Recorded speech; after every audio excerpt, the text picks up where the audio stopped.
I just want to get back to the book for a while. Sure, You say that you were journaling and then you decided to compile, sort of taken abridged versions of all your journals and combine them into this book. Yeah.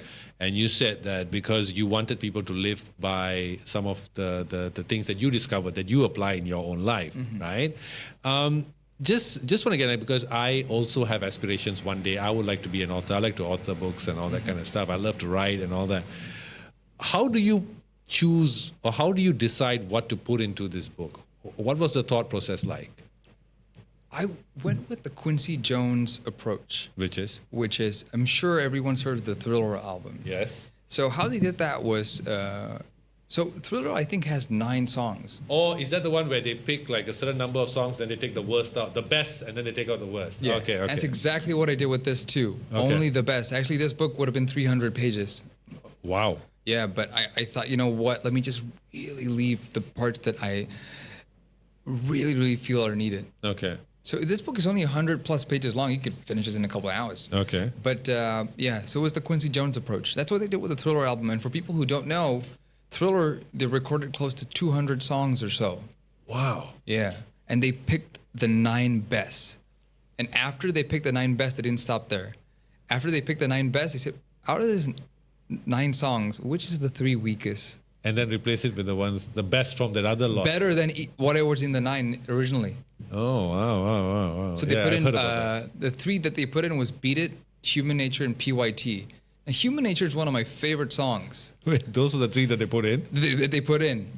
Those became like super hits. Yeah. Like Beat It and all that, man. I remember. Yeah, but I'm not comparing my book to Thriller, but right? It's an approach that and it was inspired by that approach. Nice. That approach. So I'm curious. You, of course, this book came about after you were misdiagnosed with bipolar, right? Yeah. How did you find out that you were misdiagnosed? Because I studied I really studied human psychology very heavily. And there are people, look at where the diagnosis came from. And a lot of psychiatry came from a fellow named Freud. Oh, yeah, Sigmund Talk Freud. therapy over 100 years ago. We're using technology. If you go to regular therapy, they're going to ask you to sit down comfortably in a position where there isn't a lot of movement and talk about your most traumatic experience. Okay. This was a technique that came up over 100 years ago. If I told you, Vinod, I'm using a phone from 10 years ago, how would you look at me? Yeah, really? Okay. What's up with this guy? Right? So some of the technologies that they use in psychiatry today is over 100 years ago from a fellow named Freud, who was a cocaine addict. And yet we still take it today as if it's the gospel. And doing my own research and seeing who I was as a person, what about me would be bipolar? How can you put like a microscope and say, okay, you have this function here, or you were, was I bipolar when I was a baby? Or when I was 5 years old? Or did it just come about? Did it just come about? Yeah. And all that. And also they say it's incurable and you need medication. I haven't been on medication since I was 21. Okay. And I've been completely sober since then as well. Sober? Yeah. So you had a problem with yes, substance I did. abuse? I did. Really? I did, yeah. How bad did it get? Very bad. No, I think that's interesting because I think in Malaysia right now, I was reading some report that said we have 1 million plus drug addicts. I'm not surprised. Yeah, in our country. And I'm so surprised that this issue is not talked about at all. It's not approached about. And in fact, the other day I was talking to someone who will come on the show as well, but she's recovered, she's sober, and she has a family. She was addicted to all sorts of pills, pain pills, all sorts of things. Yeah.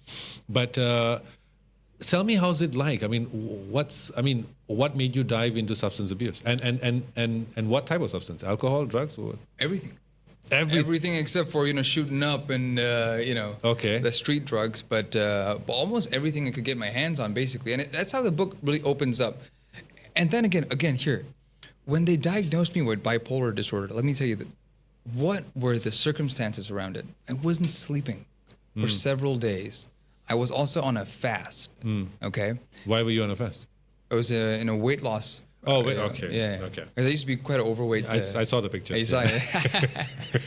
And, I was a naive kid at 21, right? Was it 21? Yeah, 21. And I was on a fast.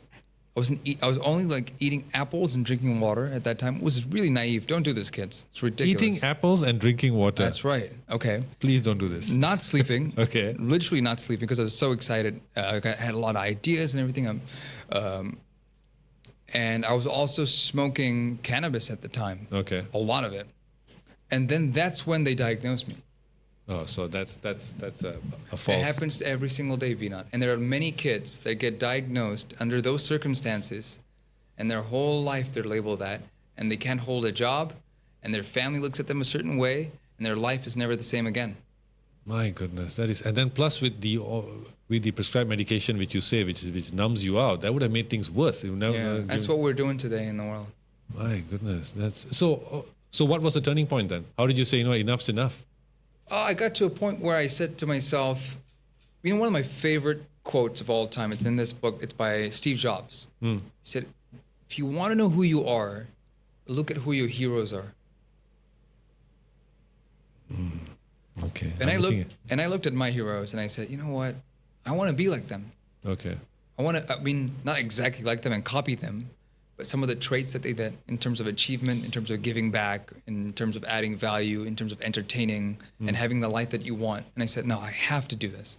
Okay. And so I read over 500 books, took a lot of courses, and I found some answers that really helped me out. And that's why I wrote this book. It's all in here, actually. So when you became sober, did you go to rehab or did you just decide, look, done? No, I did it myself. Actually, the thing that really helped me get sober was transcendental meditation. Oh, yes, you talked about that as well. Yeah.